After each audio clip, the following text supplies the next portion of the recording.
to introduce Omar Columbus, who is a U.S. Air Force veteran, and I've asked Omar if he would be nice enough today to give a spoken word performance of his incredible poem, The Camouflaged Heart.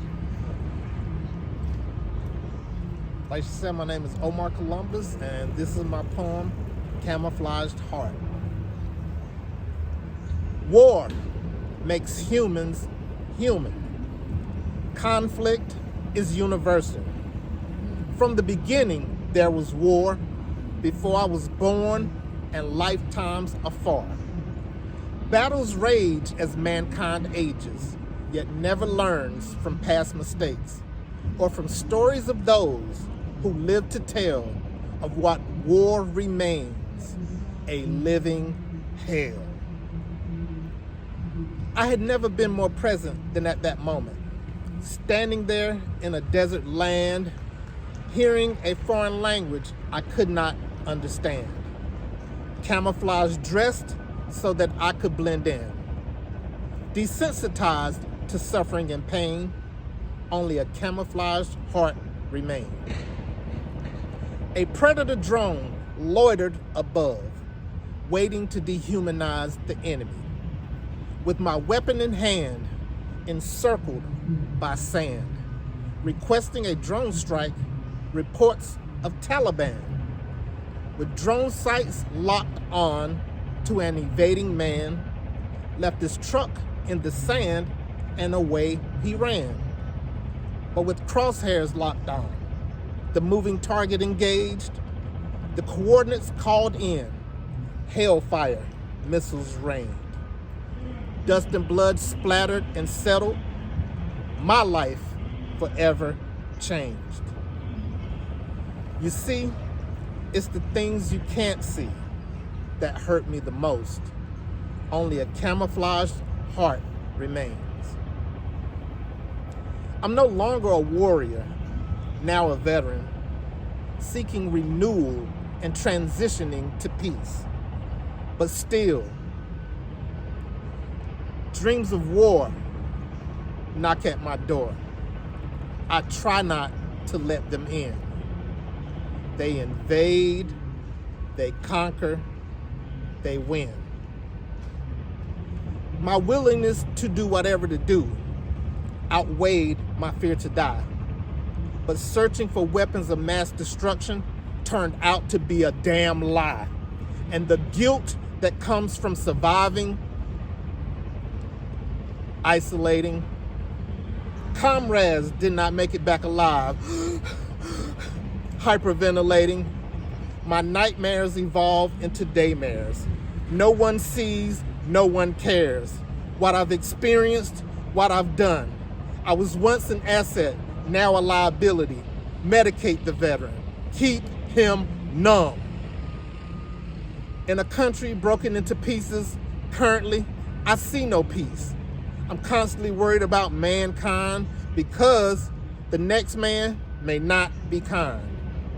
I deployed in defense of a nation and returned home to unemployment and discrimination. And for walking while black, I've been stopped and frisked 3 times, racial profiling the determination. I went from military to civilian, lost in translation. My world flipped upside down, forced reintegration. From prior discipline to post-stressed with deteriorated motivation, as I watch elected officials continually disrespect our veterans, oh, the ultimate humiliation. And after 12 years of honorable service, I wake up daily a black man in America feeling nervous. And yes, I'm still in pain. You just can't see it because only a camouflaged heart remains. Thank you.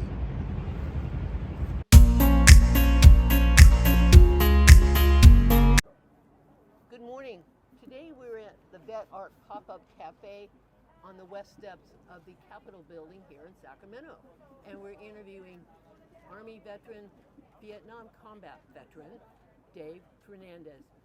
Dave, we've talked to you before. And today I'd like to talk to you about your beautiful photography, and if you could explain to our audience the techniques you use to create your photography. Okay, these are my photographic prints printed in the G-clay process on 20 by 30 canvas prints. I have a little bit of everything. I like abstract, and I also like flowers. During the COVID shutdown, I'm in a 12-step program, and we'd have AA Zoom meetings, and I did a lot of flowers at that time. They called me, since you won't believe this, but I'm from the 60s, and so I did a lot of flowers, and they called me Flower Power Dave. And then from that, I went in. I wasn't doing photography for a long time, but I've been into it for really heavy the last year since I've been at the Veterans Home in Yountville. This is from my daughter's garden, Marissa, and it was her bounty. She's an urban guerrilla gardener. And then my granddaughter and my granddaughter Frankie, they do a process on tiles. And when I looked at the tiles, I actually used my phone on these, and I went around the tile and found a section that I really like, and I photographed it, and then I blew it up. That was that, and that's also from that process. And this is from the process too, also, I mean. And then this is some of my psychedelic art, and it's from an old piece of Ford farm equipment, and I just blew it up and did some texture to it, and I like that. And So Dave, let's go back to this piece over here and tell me, how long does it take for you to make that? Well, actually, all I did was I photographed it, and then I don't do a lot of Photoshop, but there is a paint process that I can do it, and I just like the effect that it did. It looks like a floating star, Death Star, and little flakes of the yellow gold. That was the front of the cab of the farm equipment, and with the Ford hood emblem on it. And really I just like the way it comes. 3D effect to it. Pardon? It really does have that 3D Yeah. effect to it. Just pops out on the screen. Yeah, and my printer basically, he wanted straight lines, and I don't like straight lines. So I had him print it like this, and so anyways, yeah, and then this is my friend's goat, and I gave him a copy of that, from one old goat to another old goat. Now that's funny. And this, I get only about 2 people guessed that this is turkey feathers. And what I did was I took a picture of the turkey, and then I blew it up and I moved it around, because it came out, I like the soft focus. And mainly they knew the feathers because if anybody knows a turkey, you can tell by this. Can't always tell by that. And then this is chalk art on my sidewalk when my granddaughter was 4 years old. So she's Frankie Fitzgibbon. That's great. And I would not have guessed that, Dave. 4 years old. Yeah, and she's much older than that now. So anyways, that's my stuff, and I'm sticking to it. Okay, well, thank you so much. Thank you. Great to see you again. Good and to see thank you. so Go much. Gators, huh?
off. All you squeakies, there you go, everybody else. Come on, bring it up, come on. Make some noise, let's go. Come on. Now we'll go. 1, 2, 3, and a 4, and a 1, 2, 3, and a 4, and a 1, and a 2, and a 3, and a 4. Keep it coming. Don't want to hear that noise.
in Sacramento at the state capitol.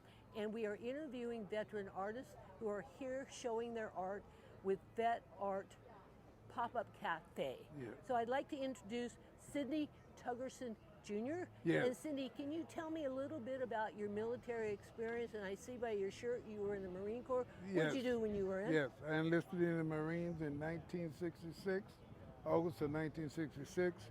I got over to Vietnam in 1967.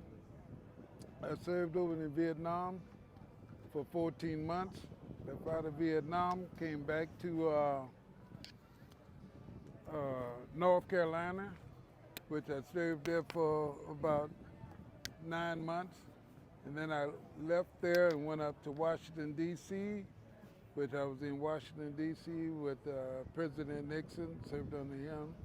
And then from Washington, D.C., I went back to Camp Lejeune, North Carolina, which I stayed a couple of months. From there, I left and went to Hawaii, which I stayed about 3 years there. I was a MP there and was a rifle instructor in small arm weaponry. So Sidney, how long was your military career in the Marine Corps? Well, it was about 7 years and about 6 months. Yeah. So why did you get out of the Marine Corps? Well, I got out of Marine Corps because they wouldn't give me what I wanted. And what I wanted was to be in their art department, or graphic arts or something like that. So they would never issue that to me. So I had issue with that because I re-upped one time and I changed my MOS. And so they had said, well, oh, okay, you can't get it. And so I said, okay, if I can't get it, then I'm out of here. They said, well, okay, we'll promote you to staff sergeant and give you something else. And I said, okay. I had about 3 months left in the service, and they wanted to send me back to Vietnam again. So at that time, I was going to Okinawa. So with 3 months left in the service to go to Okinawa, they're going to promote me to staff sergeant and give me an extra bonus. And I said, no, I don't want the extra bonus. If you can give me something in the art department, I'll stay in. So they said, no, we can't give you that. So I said, get out. So, okay, thank you for explaining why you got out. So the Marines lost out, Yeah, but you gained your independence yeah. as a civilian.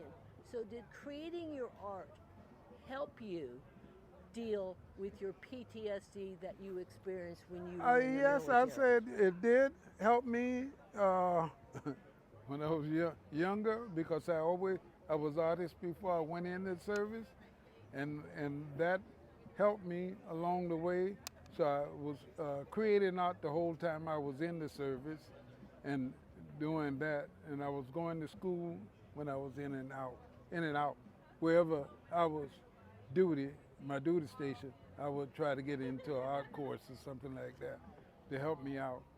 But through the art and what art does for you, it kept me lined up and kept me true to myself and stuff doing my art. So I say within that, it helped me out a lot. You know, it helped me out a lot doing that.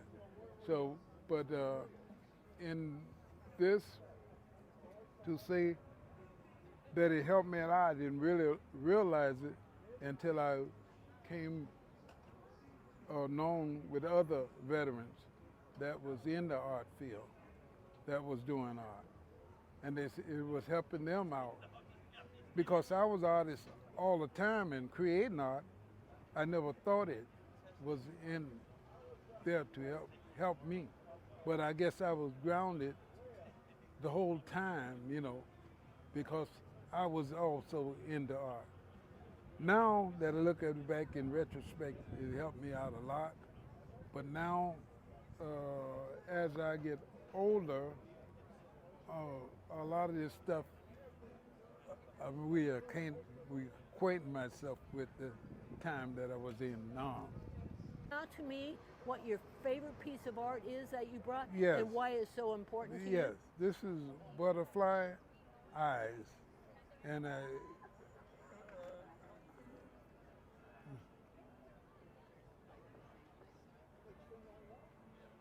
What this art means to you? well, this piece here mean to me is when I was over in Vietnam, and it's I call it butterfly eyes because me and the unit that I served with, and at that time there was a lot of butterflies around and stuff like that. But it's also was it was troubling times at that time. It was in and out of assaults and all kinds of stuff. And at that time, it was like about 2,500 us went over there in Vietnam, and then I found out on the way back only 500 of us survived. And at the time of the war, you know, you have decaying bodies and all laying around, but the butterflies were always around.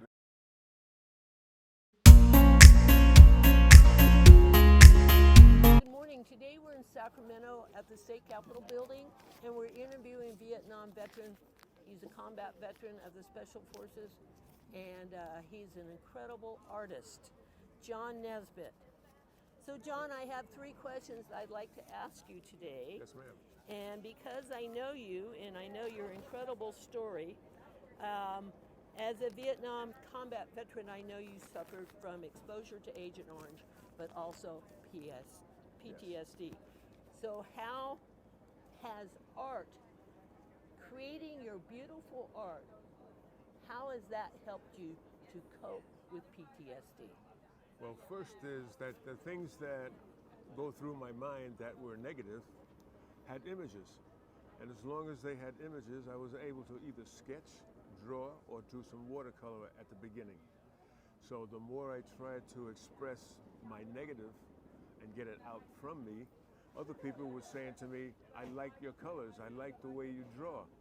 Then I got positive feedback. The positive feedback then led to a continual effort in art to have other people take a look at what I'm thinking, what I'm feeling, and giving me a positive feedback from that.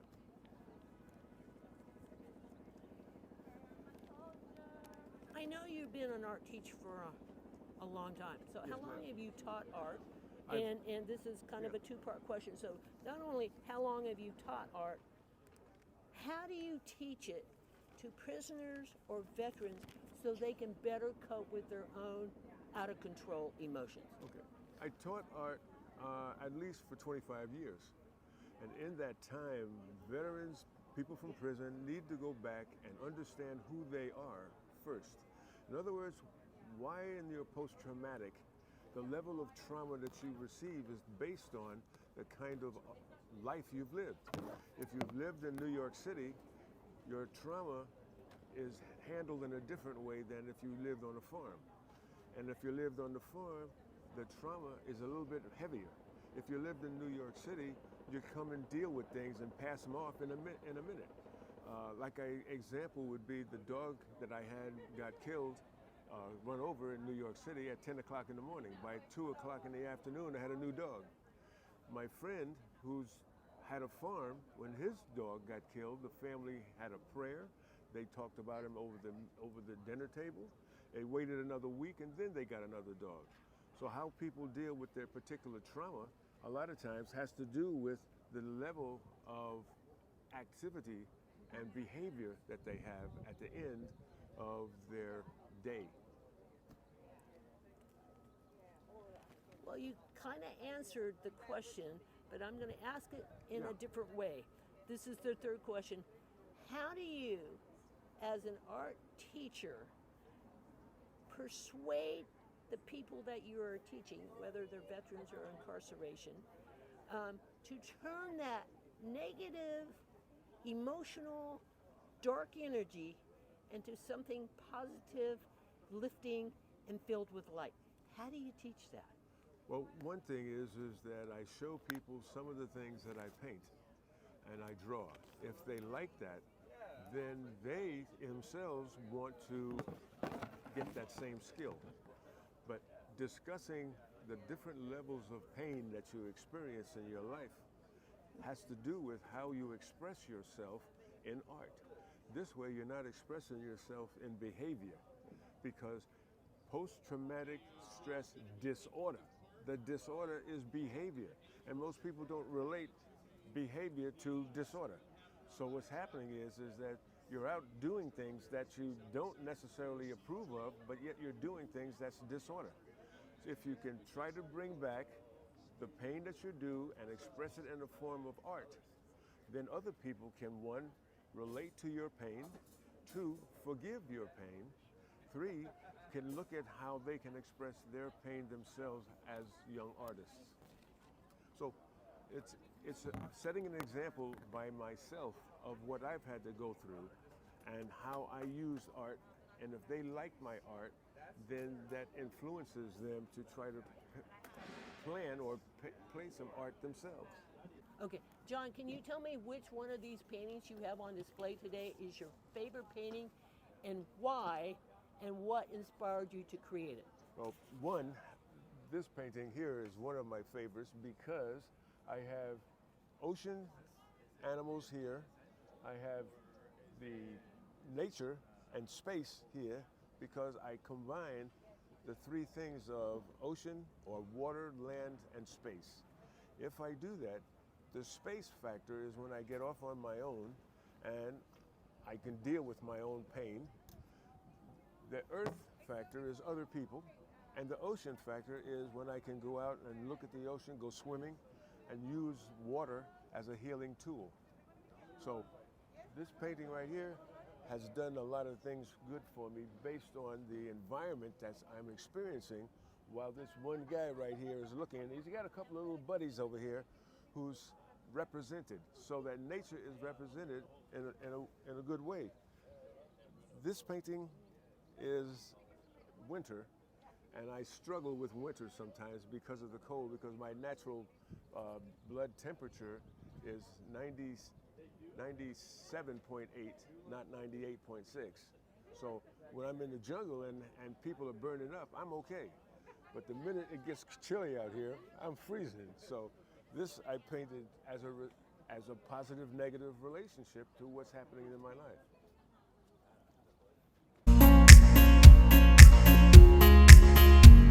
Margaret, it's great to see you today up at the Capitol in Sacramento. Could you please introduce yourself and tell people a little bit about your military experience? And also, I would really like it if you could showcase some of your art and tell us about these magnificent pieces. Well, thank you. Thank you. It's a pleasure being here.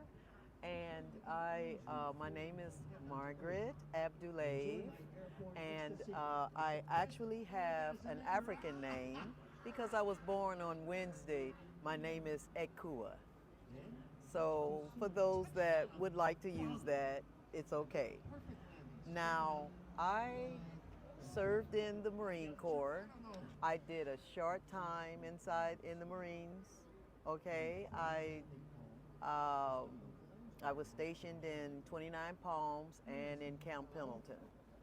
And then from there, I became a civilian again.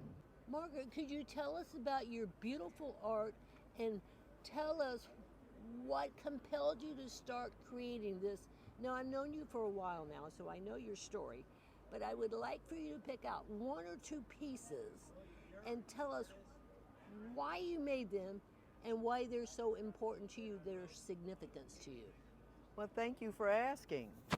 I have been inspired by cowrie shells, and these are cowrie shells. And I've always had such a, I've been drawn to them, and here's a cowrie shell before I work on it.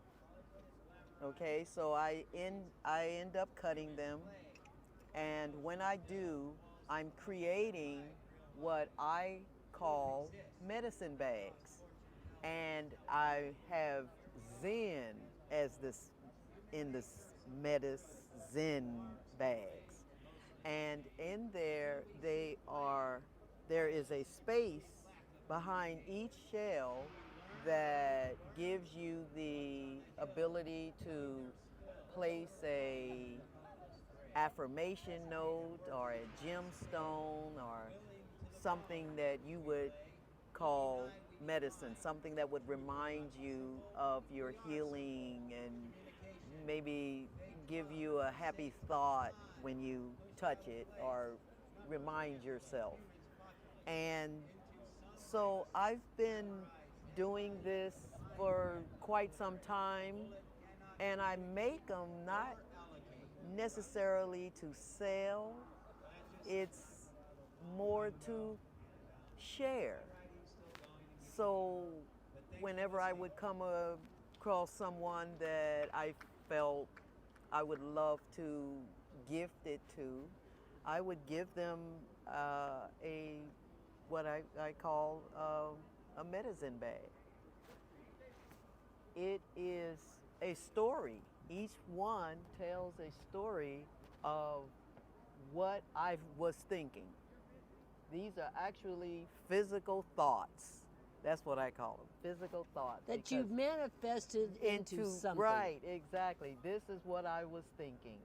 I'm thinking, wow, I wonder what that would look like if I put this around it. Or, for example, I have copper around this one and this one as well. And in back of each one of them is a little place where you can put your little treasure. And I could do this all day. I can do this just about every day because I get a lot of pleasure out of it. So every piece, I can safely tell you that they were made while I was feeling happy, while I was in a state of joy. And every piece made me happy as I finished it. I'm like, oh, that is wonderful. Oh, let me add this to it. I'll put beads on it. I'll put something that just I think would be someone else would enjoy. And then I would make sure that in the back you have a way to hide your little treasure. So that is the story of my medicine bag. I'm inspired by Africa, and Africa inspires me. Well, thank you for sharing. Yes, absolutely. Do you have another piece that you would like to talk about? I'm thinking maybe that walking stick you have right there. Yes. Which is quite magnificent looking, and it kind of looks like you. Yeah, I suppose it is representing me. Look at she's standing straight and tall and proud, and she is confident. And she also has a baby. She represents fertility and prosperity, wealth and abundance, okay? And she has a little baby that she carries because she's nurturing as well. So what happens when you nurture something? Something grows from that. And then this is the product of what has grown from it. I think in my mind tells me that. Well, Margaret, your art is absolutely stunning. It's beautiful. It's one of a kind art. And I thank you for the opportunity to tell your story. So thank you so much. It's my pleasure. My name is Kevin Patterson. I am an artist. As you can see here, this is all my art. I was in the Air Force back in the 80s as a 462. And if you don't know what a 462 is, I will leave that for you to find out. But it was nothing to do with art, trust me. But I got certified as an artist because I knew that was my calling in life. And I needed to have the ability to get centered. A lot of artists you're going to see here are learning how to heal from the artwork. I allowed the Air Force to heal me as an artist into a real human being, I'm going to call it. A human that could understand the world was bigger than creativity. I got to travel the world doing artwork with being on the flight line for pilots and for all the different AMUs I did artwork for, and for wing commanders even. So let me show you here real quick. This is artwork that is done digitally nowadays. But this artwork is what it would look like when I had airbrushed it. So I'm bringing a old frame style of artwork into something that someone can do today if you take the time. It may be considered digital, but I do it by hand. I don't let anything AI take care of my artwork, because if you take AI and let it do it, it's going to look like the last person that did AI, because it can only do so many calculations. This is my artwork because it's all my hand. Let me show you one other quick thing. This is the line work that you're going to see. This is what you have to do. If you want to express yourself, express you. Make yourself something that you're proud of, that this is what it's going to look like, and then finish it off, because people will know, hey, listen, this is a person that can create something. They're going to come into a booth like this that you're going to do, and they're going to say, oh, this is your artwork. I love it, because every time I see it, I know it's you. And I think that's what you need to do, is establish something that's you, because then you're going to enjoy it, you're going to love it, it's going to be part of who you are, and it's going to make you motivated to get up the next day and say, oh, I got to be creative.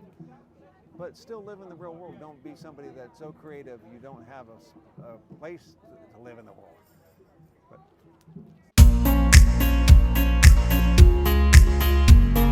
Sacramento with the Vet Art Pop-Up Cafe in downtown Sacramento, actually at the Capitol building itself. And today we're going to interview George, who is a Navy veteran, and he's actually going to talk about the impact of being a resident at the Veterans Home in Redding and how that's changed not only his life, but the community that is formed there, especially the Redding Veterans Home Jam Band. Yes. George? Yeah, the Veterans Home is a wonderful place. One of the few good decisions I think I've ever made in my life was moving in there 8 years ago. You know, music is my passion, so being there, I've been able to write a couple of grants to bring entertainment in.